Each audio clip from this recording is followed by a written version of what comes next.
Millions by Frank Cottrell Boyce. Chapter 1. If our Anthony was telling this story, he'd start with the money. It always comes down to money, he says, so you might as well start there. He'd probably put, once upon a time, there were 229,370 little pounds sterling, and go on till he got to, and they all lived happily ever after in a high interest bank account. But he's not telling this story, I am. Personally, I'd like to start with the patron saint of whatever it is. For instance, when we had to write about moving house for Literacy Hour, I put Moving House by Damien Cummings, Year 5. We've just moved house, and the patron saint of moving house is St. Anne, 1st century. She was the mother of Our Lady.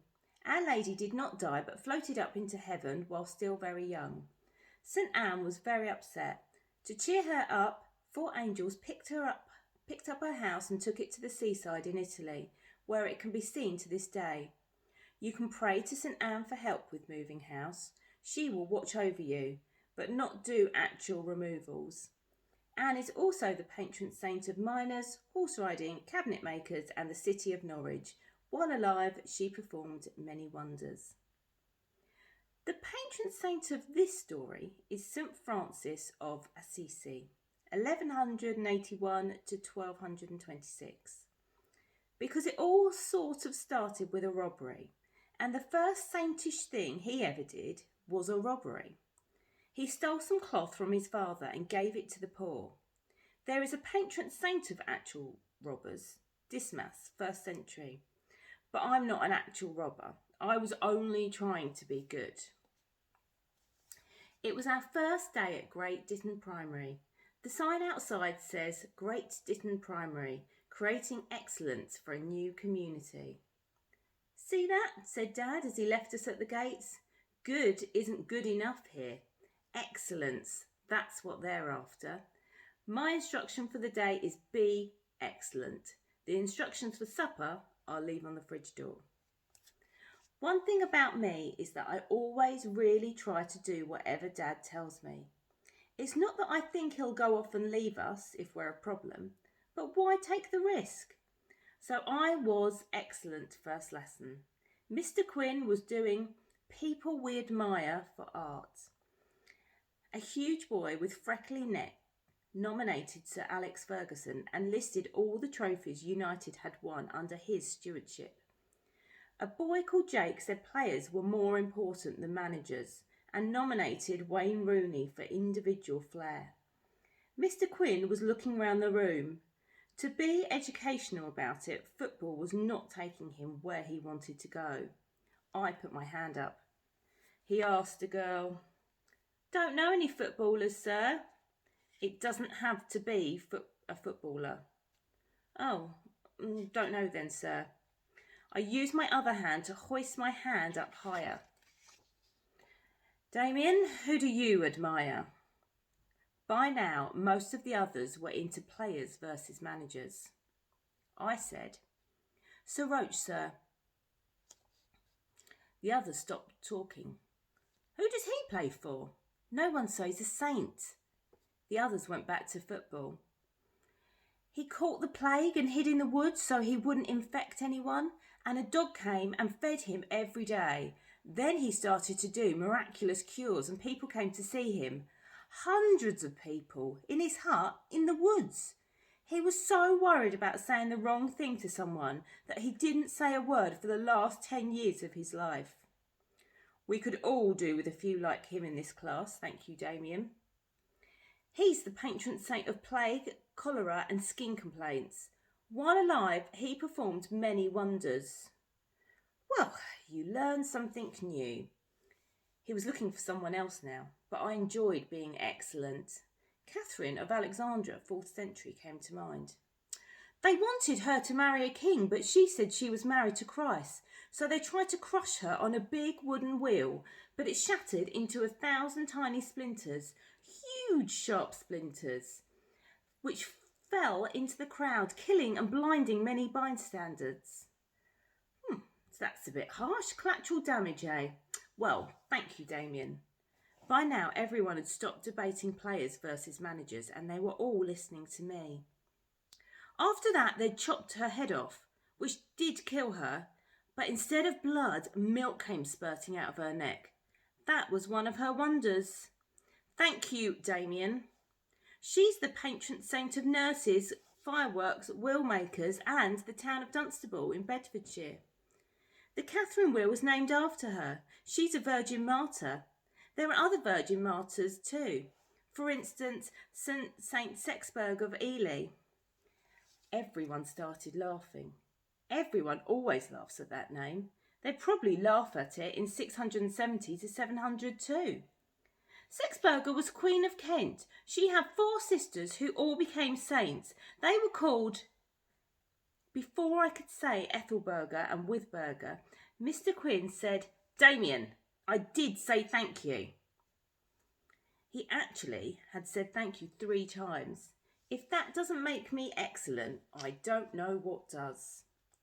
I was also an artistic inspiration, as nearly all the boys painted pictures of the collateral damage of the execution of St. Catherine. There were lots of fatal flying splinters and milk spurting out of necks. Jake painted Wayne Rooney, but he was the only one.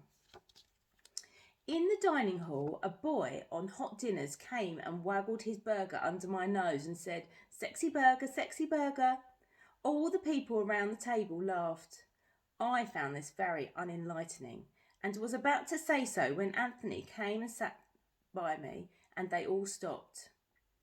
We had ham and tomato sandwiches and 2 small tubes of tubes of Pringles.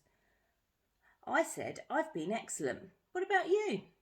He whispered, You are making yourself conspicuous. You need to blend in more. People are laughing at you. I don't mind being laughed at. Persecution is good for you.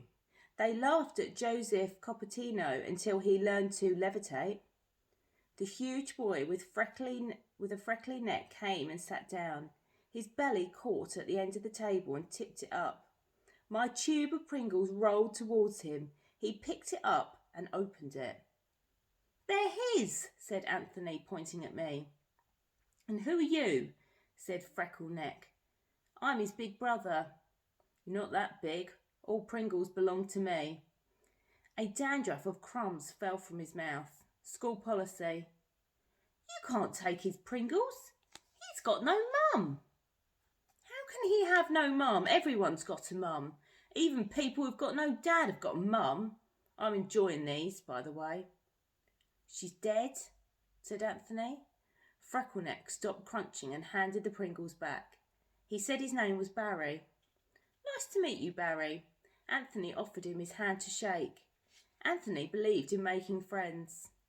Where do you live? He asked. Over the bridge next to the 24-hour...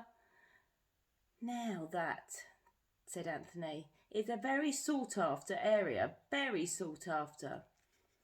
My brother is very, very interested in real estate. On the way to the playground, Anthony said, Works every time. Tell them your mum's dead and they give you stuff. In the afternoon, for some reason, I decided to do a St. Roach. I forbade all temptation to speak during numeracy hour, didn't put up my hand, didn't answer a times table question, even when pointed at. When Mr. Quinn asked me if I was okay, I was tempted to reply, but I just nodded my head instead. I wasn't contributing to the class, but I was being excellent in a different way. Less obvious way. I kept this up all the way home. Dad had left instructions fixed to the fridge door with a clanger's magnet. Dear boys, chicken and asparagus pie. The pie's in the top drawer of the freezer. Put the oven on to 190 degrees. Go and watch Countdown. When Countdown is over, the oven will be warm enough.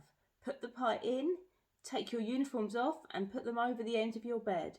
Put your tracksuits on, then put some chips in the oven. I will be home before they're cooked. D. I enjoyed being called a dear.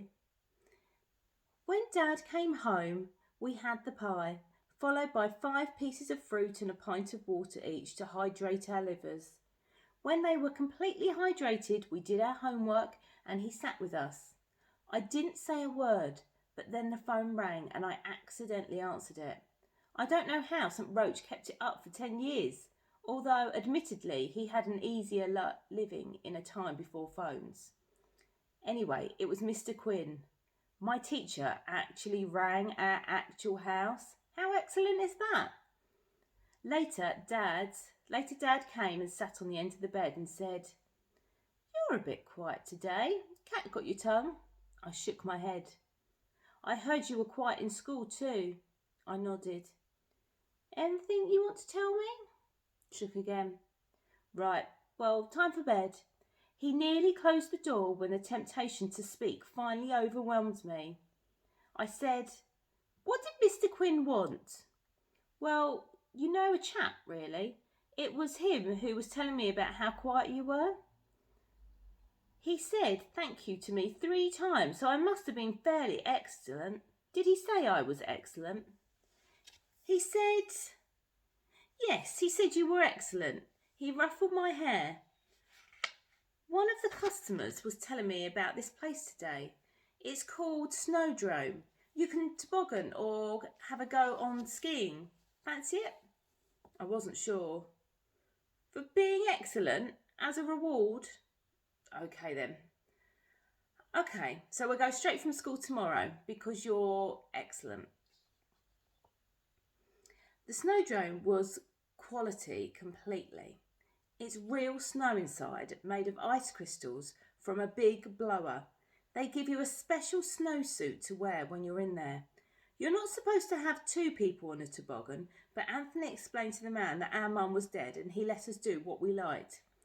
We went down twice, 2 together, once on our bellies and 3 times backwards.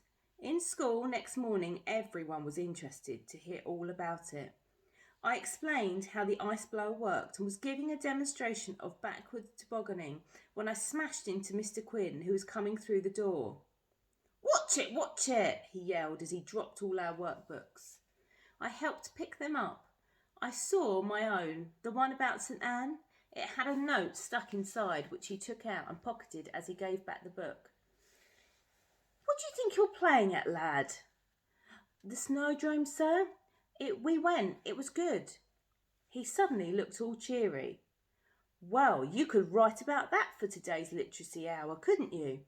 Give an exciting description of all the fun you had. No patron saint of snowdromes, I bet." Speak Snowdrome by Damien Cunningham, Mr. Quinn's class. Speak Snowdrome is quality. You can skate or toboggan. The patron saint of skating is Lidwinder, Virgin Martyr 1380 to 1433, who was injured in a skating accident and spent the rest of her life in bed. She bore her mortification with forbearance and performed several wonders. For instance, eating nothing but Holy Communion wafers for 7 years. You can read more about her at www.totallysaints.com. The truth is, there is always a patron saint. As St. Clare of Assisi once said to me, "Saints are like television. They're everywhere, but you need an aerial."